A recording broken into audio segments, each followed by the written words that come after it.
आज के टाइम में देखा जाए तो हम सभी इंटरनेट यूज़ करते हैं, चाहे मैं अपने स्मार्टफोन में यूज़ करूँ, चाहे लैपटॉप या कंप्यूटर में। अब जब मैं इंटरनेट यूज़ करता हूँ तो मैं कुछ वेबसाइट्स को यूज़ करके कुछ एक्टिविटीज़ करता हूँ जो डेली लाइफ में मेरे काम आती हैं।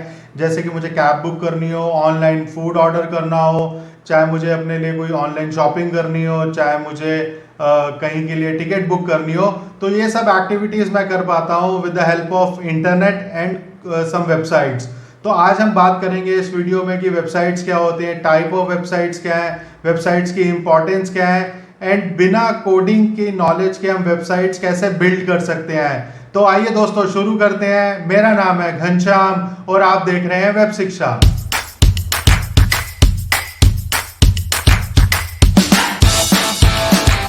तो आज हम सबसे पहले बात करने वाले हैं कि वेबसाइट्स क्या होती है। मैं पहले बताऊं, जब भी हम कोई भी इंटरनेट पर कोई पेज ओपन करते हैं, कोई वेब पेज ओपन करते हैं, तो उसको हम वेबसाइट बोलते हैं। अब जो वेबसाइट होती है वो कॉम्बिनेशन होता है उसके कुछ पेजेस एंड उसके सब पेजेस का, जहाँ पर हमें कुछ इन्फॉर्मेशन मिलती है प्रोडक्ट से रिलेटेड, सर्विसेज से रिलेटेड। फिर हम अपने अकॉर्डिंग उस वेबसाइट्स को यूज़ करते हैं और अपनी डेली एक्टिविटीज़ को कर पाते हैं। तो जैसा कि आप मेरी स्क्रीन पर भी देख पा रहे हैं कि मैंने एक वेबसाइट ओपन किया है एंड ये एक बिजनेस वेबसाइट है।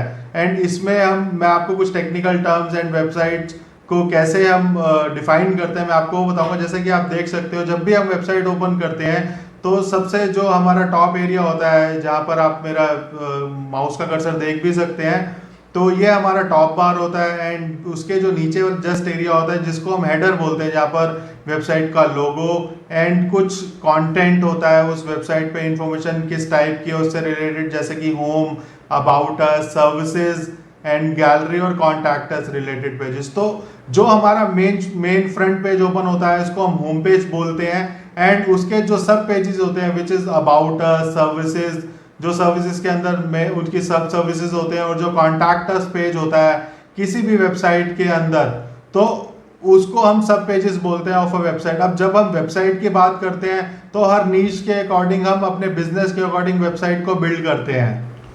अब हम बात करने वाले हैं वेबसाइट स्ट्रक्चर के बारे में। देखो, जब हम वेबसाइट की बात करें तो उसमें कुछ टेक्निकल टर्म्स यूज होते हैं, जैसे कि मैंने अभी पहले भी बताया था।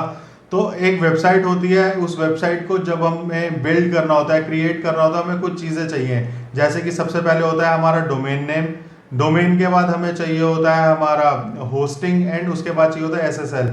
डोमेन और होस्टिंग के बारे में अगर आप इन्फॉर्मेशन चाहते हैं तो आप आई बटन पर क्लिक करके मेरी पुरानी वीडियो चेक कर सकते हैं। मैंने उसमें डोमेन कैसे परचेज कर सकते हैं, डोमेन का नाम सिलेक्ट कैसे कर सकते हैं, कुछ इन्फॉर्मेशन दिया है, तो वो वीडियो आपको काफ़ी हेल्प करेगी इसके अंदर। तो जैसा कि अब मैं आपको बताऊं कि जो सबसे टॉप एरिया होता है हमारी किसी भी वेबसाइट का, उसको हम टॉप बार बोलते हैं। उसके जो जस्ट नीचे वाला एरिया होता है उसको हम हेडर बोलते हैं, जहाँ पर आपको लोगो, वेबसाइट का लोगो एंड कुछ कंटेंट मिलेगा, कुछ हेडिंग्स मिलेंगी, जैसे कि home, about us, services, navigation menu मिलेगा उस वेबसाइट का।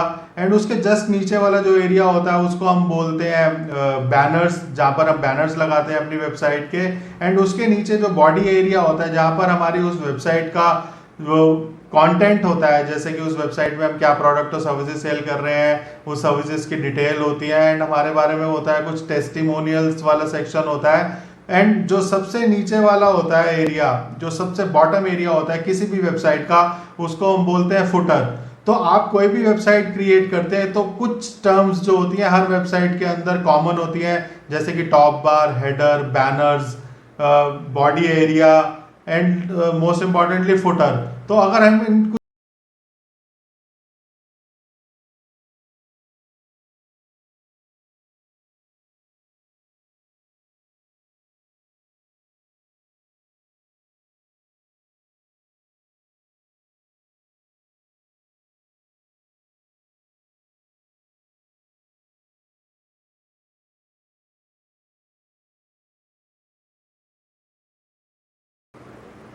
अब हम बात करने वाले हैं टाइप्स ऑफ वेबसाइट के बारे में। तो बेसिकली हर बिजनेस के अकॉर्डिंग, हर नीश के अकॉर्डिंग एक अलग वेबसाइट बिल्ड होती है। जैसे कि अगर मैं बात करता हूं कि मैं एक प्रोडक्ट ऑनलाइन सेल करता हूं, तो उसके लिए मैं ई कॉमर्स वेबसाइट बिल्ड करूंगा। अगर मेरा एक बिजनेस है एंड मैं उस बिजनेस से रिलेटेड इंफॉर्मेशन प्रोवाइड करना चाहता हूं, तो मैं एक बिजनेस वेबसाइट क्रिएट करूंगा। अगर मैं किसी टॉपिक से रिलेटेड या कोई कंटेंट शेयर करना चाहता हूं, तो उसके लिए मैं इंफॉर्मेटिव वेबसाइट्स बिल्ड करूँगा। अगर मैं ऑनलाइन चाहता हूँ कि मेरा बिजनेस है बेसिकली टिकट्स सेल करना, अब चाहे वो मैं मूवी टिकट सेल करूँ, चाहे मैं फ्लाइट टिकट सेल करूँ, तो मैं टिकट बुकिंग प्लेटफॉर्म क्रिएट करूँगा। तो आप यहाँ देख सकते हो, और बिजनेस के अकॉर्डिंग, हर नीश के अकॉर्डिंग ही हम एक वेबसाइट को चूज करते हैं, और हम अपनी एक्टिविटीज़ के अकॉर्डिंग ही डिफरेंट वेबसाइट को भी यूज़ करते हैं। अगर मुझे ऑनलाइन फूड ऑर्डर करना है तो मैं Zomato Swiggy for example use करता हूँ। अगर मुझे यूज़ करना है अपने बिजनेस के लिए, फॉर एग्जांपल मुझे कोई क्लोथिंग ऑर्डर करना है, तो मैं उसके लिए मिंत्रा, फ्लिपकार्ट, अमेजोन, या कोई गैजेट्स ऑर्डर करने हैं तो उसके लिए मैं अमेजोन यूज़ करता हूँ। तो आप देख सकते हो आपकी रिक्वायरमेंट के हिसाब से हर नीश के अकॉर्डिंग वेबसाइट बनाई गई है। सेम अगर आप बिजनेस ओनर्स हैं तो आपकी नीश, आप किस टाइप का प्रोडक्ट और सर्विसेज पब्लिक के लिए ऑफर कर रहे हैं, तो आप उसी टाइप की वेबसाइट को बिल्ड करेंगे, क्योंकि वेबसाइट बहुत ही इंपॉर्टेंट है। आप देख सकते हैं कि 2020 एंड 2021 में 2 बार पेंडेमिक की वेव्स आई कोविड-19 की, तो उसमें 2 बार लॉकडाउन लगा। अब जब 2 बार लॉकडाउन लग गया तो उससे नुकसान क्या हुआ कि सारी मार्केट्स वगैरह बंद होगी। अगर मैं अपने बिजनेस को डिजिटल करता हूँ, मैं अपने बिजनेस की वेबसाइट क्रिएट करता हूँ, तो उससे फायदा मुझे ये रहेगा कि मेरे बिजनेस पे लॉकडाउन का इफेक्ट नहीं आएगा। मैं ऑर्डर्स रिसीव कर सकता हूँ, मैं लीड्स रिसीव कर सकता हूँ, मैं अपने टारगेट ऑडियंस तक पहुँच सकता हूँ। तो अपने बिजनेस को डिजिटल करने का ये एक बहुत ही बेनिफिट आपको मिलता है through websites and this digital platform. तो इसीलिए वेबसाइट्स की इंपॉर्टेंट आज के टाइम में बढ़ती है, डिजिटल बिजनेस की आज के टाइम में इंपॉर्टेंस बढ़ती है। तो आप इन सब नीश के अकॉर्डिंग, अपने बिजनेस के अकॉर्डिंग, अपने टारगेट ऑडियंस के अकॉर्डिंग, बिजनेस टाइप के अकॉर्डिंग वेबसाइट्स को सिलेक्ट कर सकते हैं एंड उस वेबसाइट्स को बिल्ड कर सकते हैं ताकि अपनी टारगेट ऑडियंस तक पहुंच पाएं। अब हम बात करने वाले हैं कि विदाउट कोडिंग नॉलेज के हम वेबसाइट्स कैसे क्रिएट कर सकते हैं, वेबसाइट्स कैसे बना सकते हैं। तो मैं आपको बताऊं कि वेबसाइट बिल्ड करने के लिए कोडिंग की कोई ज़रूरत नहीं होती। हम कुछ वेबसाइट बिल्डर्स की हेल्प से भी वेबसाइट को बिल्ड कर सकते हैं एंड अपने बिजनेस को प्रमोट कर सकते हैं। तो आज मैं आपको कुछ वेबसाइट बिल्डर्स के बारे में बताऊंगा जिनको यूज करके आप अपने बिजनेस के लिए वेबसाइट क्रिएट कर सकते हैं, अपने बिजनेस को प्रमोट कर सकते हैं एंड अपने बिजनेस को डिजिटल कर सकते हैं। तो वेबसाइट बिल्डर्स की लिस्ट में सबसे पहले नंबर पर आता है हमारा विक्स। तो विक्स सबसे इजी प्लेटफॉर्म है जिसको यूज करके आप अपने बिजनेस के लिए वेबसाइट बिल्ड कर सकते हो। साइड बाय साइड आप मेरी स्क्रीन पे देख भी सकते हो एंड डिस्क्रिप्शन बॉक्स में मैं लिंक भी डाल दूंगा ताकि आपको इजी रहे। आप किसी भी इनमें से वेबसाइट बिल्डर को चूज करके अपने बिजनेस के लिए वेबसाइट बना सकते हैं। एंड अगर मैं बात करूं विक्स के कुछ फीचर्स के बारे में, तो आप देख सकते हो यहाँ इस प्लेटफॉर्म पर आपको प्रोफेशनली डिजाइन टेम्पलेट्स मिल जाएंगे। ड्रैग एंड ड्रॉप करके आप वेबसाइट क्रिएट कर सकते हो। फोटो गैलरी का ऑप्शन मिलता है इसमें आपको, मोबाइल ऑप्टिमाइज्ड होती है, एसईओ का फीचर भी आपको यहाँ पर मिलता है एंड आप इसमें मल्टीपल वेबसाइट्स क्रिएट कर सकते हो फ्री अकाउंट के अंदर।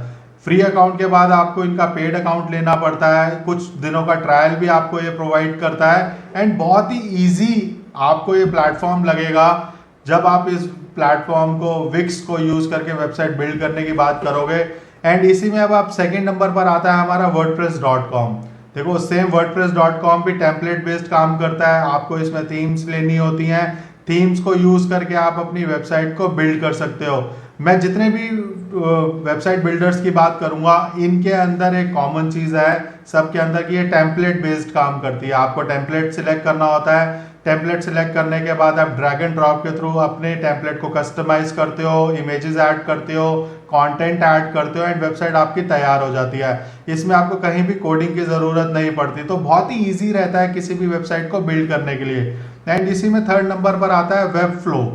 तो वेबफ्लो भी एक सेम आपको ब्लैंक कैनवस प्रोवाइड करता है एंड उसको फिर आप कस्टमाइज करते हो अपने अकॉर्डिंग, अपना कंटेंट डालते हो, अपनी इमेजेस ऐड करते हो, अपनी इंफॉर्मेशन प्रोवाइड करते हो, अपने बिजनेस का एड्रेस प्रोवाइड करते हो। इन सारे चीज़ों को कंबाइन करके आपको एक वेब पेज क्रिएट करके देता है जिसके थ्रू आप फिर अपने बिजनेस की वेबसाइट बनाते हो। अब मैं आपको बताऊं इन सबको मैं प्रैक्टिकली भी करके आपको दिखाऊंगा कि इन सब वेब बिल्डर्स को यूज करके आप वेबसाइट कैसे बिल्ड करते हो। इस वीडियो में मैं नहीं बता रहा हूँ क्योंकि वीडियो बहुत लंबा हो जाएगा देखने में। तो मैं जो मेरी आने वाली नेक्स्ट वीडियोस होंगी उसके अंदर मैं वन बाय वन, चाहे विक्स हो, चाहे वेबफ्लो हो, चाहे वर्डप्रेस हो, इन सब को अलग अलग, मैं इन सब के लिए एक अलग अलग वीडियोस बनाने वाला हूँ जिनको यूज़ करके आप वेबसाइट बिल्ड कर सकते हो। तो मैं आपको चीज़ बताऊँ कि अगर आप चाहते हो कि आपको इनकी नोटिफिकेशन मिले तो आप मेरे इस यूट्यूब चैनल को सब्सक्राइब जरूर कीजिए एंड बेल आइकन पर बटन जरूर दबाइएगा ताकि आपको नोटिफिकेशन मिल जाए जब भी मैं ये वीडियोस बनाऊं। वेब फ्लो के बाद अगर मैं बात करूं तो आता है हमारा जिमडो। देखो जिमडो भी सेम उसी टेम्पलेट बेस्ड प्लेटफॉर्म पर काम करता है। जिमडो के बाद अगला एक प्लेटफॉर्म है वीबली। तो मैंने आपको बताया कि ये सारे प्लेटफॉर्म्स जो हैं, वेब बिल्डर जो हैं, ये टेम्पलेट बेस्ड फॉर्मेट पे काम करते हैं, कुछ दिनों का ट्रायल्स देते हैं, आप इनको यूज करके वेबसाइट्स को फिर बिल्ड कर पाते हो। अभी जैसा कि मैंने आपको 5 वेब बिल्डर्स के बारे में बताया जिनको यूज करके आप टेम्पलेट्स एडिट करके ड्रैग एंड ड्रॉप करके बहुत ही इजी तरीके से कुछ ही मिनट्स में वेबसाइट अपने बिजनेस के लिए बिल्ड कर सकते हैं, चाहे वो ई कॉमर्स वेबसाइट हो, चाहे वो बिजनेस वेबसाइट हो, चाहे वो किसी सर्विसेज के लिए वेबसाइट हो। तो जो मैंने 5 वेब बिल्डर्स आपके साथ डिस्कस करे उसमें सबसे पहले था हमारा विक्स, उसके बाद था wordpress.com, उसके बाद था हमारा वेबफ्लो, 4th नंबर पर था हमारा जिमडो एंड 5th पर था हमारा वीबली। तो आप इन 5 वेब बिल्डर्स को यूज करके बहुत ही इजी तरीके से अपने बिजनेस के लिए वेबसाइट बना सकते हैं बिना कोडिंग के, बिना किसी डेवलपर को हायर करे एंड अपने पैसे भी सेव कर सकते हैं जो डेवलपर्स आपसे ले लेते हैं। तो आप इन सब को यूज करके बहुत ही अच्छी टेक्निक से अपने बिजनेस को आप डिजिटल कर सकते हैं, क्योंकि अगर मैं बिजनेस को डिजिटल करने की बात करूं तो वो आज के टाइम की बहुत ही बड़ी नीड है, क्योंकि हमें अगर अपने बिजनेस को प्रमोट करना है, हजारों लाखों लोगों तक पहुंचना है, तो बिजनेस का डिजिटल होना बहुत ही इंपॉर्टेंट है। क्योंकि अगर आप किसी मार्केट में शॉप खोल के बैठे तो ज्यादा टारगेट ऑडियंस तक नहीं पहुंच सकते, बट बिजनेस को अब अगर आपको ज्यादा लोगों तक पहुंचाना है तो आपको एक वेबसाइट की, इंटरनेट की बहुत ही ज्यादा जरूरत है, और आप हर तरीके के ऑडियंस तक और हर जगह पहुंच सकते हो। अगर आप दिल्ली में बैठे बैठे मुंबई की टारगेट ऑडियंस को टारगेट करना चाहते हो तो आप एक वेबसाइट के थ्रू कर सकते हो, बट वो एक शॉप के थ्रू आप नहीं कर सकते। तो वेबसाइट की बहुत ही इंपॉर्टेंस है हर बिजनेस के लिए। तो अब आप मेरे को लगता है समझ चुके होंगे कि वेबसाइट की इंपॉर्टेंस क्या है हमारे बिजनेस के लिए, हमारे अपने क्या कहते हैं पर्सनल ग्रोथ के लिए एंड प्रोफेशनल ग्रोथ के लिए भी। तो अगर आपको ये वीडियो पसंद आया तो इस वीडियो को ज़रूर लाइक कीजिएगा, मेरे YouTube चैनल को सब्सक्राइब करना मत भूलना एंड बेल आइकन पे क्लिक ज़रूर करना ताकि अगर मैं नेक्स्ट वीडियो लाऊं तो आपको नोटिफिकेशन मिल जाए और आप मेरी उस वीडियो को देख पाओ। Thanks for watching the video.